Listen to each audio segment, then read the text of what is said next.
he promised that he would negotiate a win with the U.S. with a deal by July the 21st. So far, no deal, no win. American tariffs on Canada have doubled. And yesterday, after promising our auto workers and lumber workers he would defend them, he sold them out. He sold them out and accepted that, a day after he left the White House, the Secretary of Commerce said they will be keeping tariffs on Canadian finished automobiles, which will devastate our sector.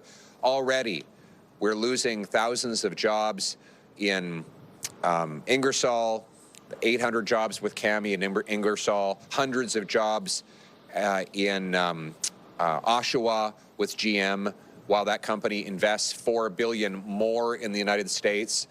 We've also had 150 workers in Windsor told to down tools, and Stellantis, as that company announces, it will invest $8 billion more in the United States.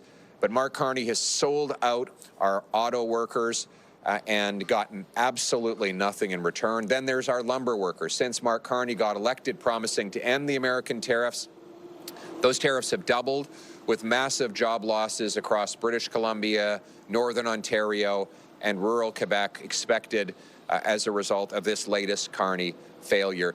I think we can now conclude that Mark Carney's entire elbows up campaign was a gigantic fraud.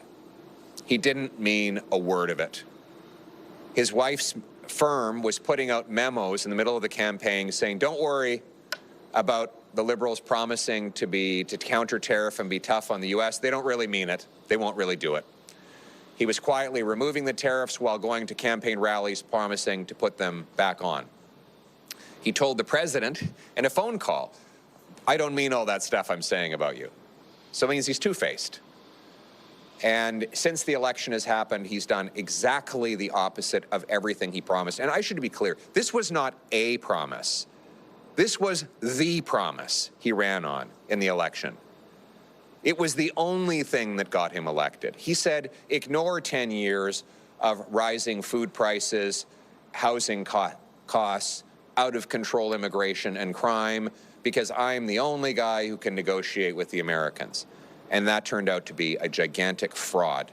So the entire foundation of Mark Carney's election campaign was not only a broken promise, it was a fraud for which thousands of Canadians are paying today with lost jobs. We cannot trust anything that Mark Carney says.